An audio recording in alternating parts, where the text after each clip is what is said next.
HD news खबरें आप तक। मुजफ्फरनगर।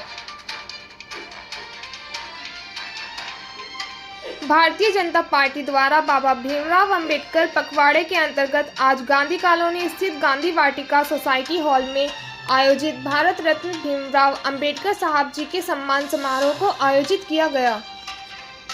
कार्यक्रम की अध्यक्षता जिला अध्यक्ष सुधीर सैनी द्वारा किया गया तथा संचालन अनुसूचित मोर्चा जिला अध्यक्ष अजय सागर ने किया। कार्यक्रम में मुख्य अतिथि के रूप में MLC अशोक कटारिया व माननीय जसवंत सैनी जी, राज्य मंत्री उत्तर प्रदेश एवं माननीय मंत्री कपिल देव अग्रवाल रहे। बाबा भीमराव अंबेडकर की सम्मान पखवाड़ा के संयोजक डॉक्टर पुरुषोत्तम रहे। बाबा भीमराव अंबेडकर जी के जीवन एवं उनके द्वारा बनाए गए संविधान तथा भाजपा सरकार में मिले बाबा भीमराव अंबेडकर जी को सम्मान के बारे में विस्तार से बताया। देखिए आज के कार्यक्रम की कैमरामैन आशीष के साथ संवाददाता संजय धीमान की एक खास रिपोर्ट।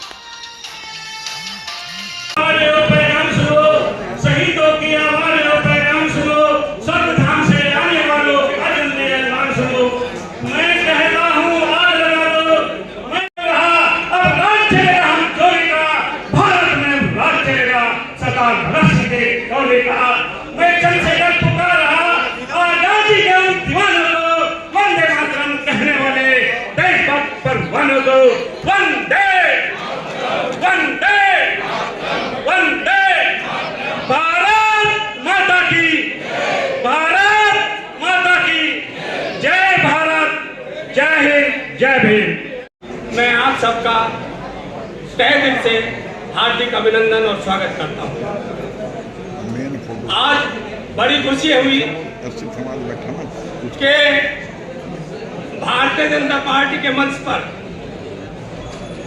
हमारे स्वतंत्र प्रभार मंत्री कपिल देव अग्रवाल कि दुनिया में हुए लाख नगीने, अरे दुनिया में हुए लाख नगीने, लाल ऐसा कोई होया ना, लाखों पैदा होंगे जगत में, बाबा साहब डॉक्टर भीमराव अंबेडकर जी जैसा कोई होगा ना।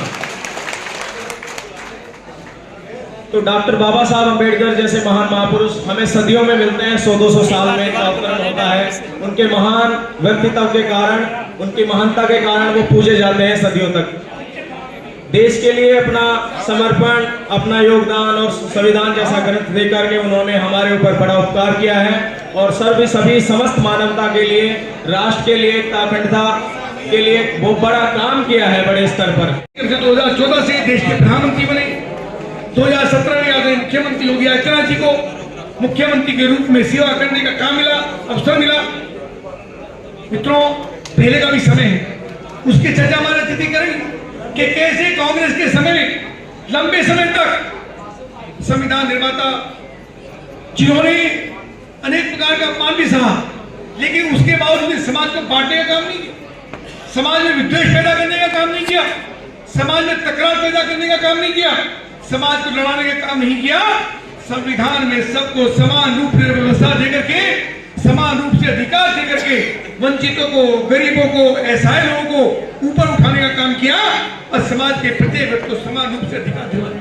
उनको अपने आवास मिल सके, कैसे उनको नियमित राशन मिल सके, कैसे उनको पीने का पानी बढ़िया तरीके से मिल सके, कैसे बच्चे स्कूल कॉलेज के। तो कांग्रेस के द्वारा जो संविधान के अंदर संशोधन किए गए वो अपने निहित स्वार्थों के लिए, वोट बैंक की राजनीति के लिए और देश की और समाज की कोई चिंता नहीं थी। पहला संविधान संशोधन 1951 में किया गया, जिसमें अभिव्यक्ति की स्वतंत्रता को प्रतिबंधित करने का काम जवाहरलाल नेहरू की सरकार ने, यानी जो आलोचना करेगा उसका मुंह बंद करने का काम किया जाएगा। तो पहला संविधान संशोधन 1951 में किया गया। उसके बाद से लगातार जितने भी संविधान संशोधन, चाहे 24वां संविधान संशोधन हो, जिसमें मौलिक अधिकारों में संशोधन करके संपत्ति के अधिकारों में कटौती करने का काम कांग्रेस की सरकार के द्वारा किया गया, जिसको बाद में सुप्रीम कोर्ट में चुनौती दी गई और सुप्रीम कोर्ट ने समीक्षा में उसको खारिज करने का काम किया। 39वां संविधान संशोधन यानी 1975 में इस देश के अंदर आपातकाल थोपा गया और आपातकाल थोपने के पीछे की परिस्थितियां क्या थी। गांधी आंखों में फिर एक बार हिंदुस्तान के धूल झोंक दी। इसको कांग्रेस को लगने लगा कि हिंदुस्तानियों की आंखों में धूल झोंकते जाओ और हिंदुस्तानी तो में हमारे पीछे चलते जाएंगे। मेरे दोस्तों, आज कांग्रेस बेनकाब हो गई है। तो ये कांग्रेस के नेता जो है, जो कांग्रेस का नेतृत्व है, आज समाज को लड़ाने निकले हैं, आज समाज के अंदर फूट डालने के लिए निकले हैं।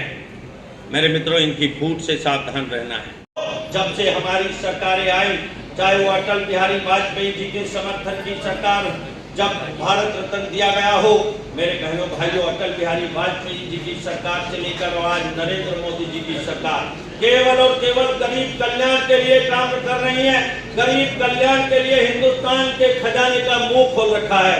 बहनों भाइयों, एक गरीब का बेटा हिंदुस्तान का प्रधानमंत्री बना, एक गरीबी में देखकर, गरीबी में जीकर, चाय वाले के घर में पैदा होकर हिंदुस्तान का प्रधानमंत्री बनते हैं तो गरीबों का दर्द जानते हैं। जाके पैर न फटी विवाई, वो क्या जाने पीर भाइयों।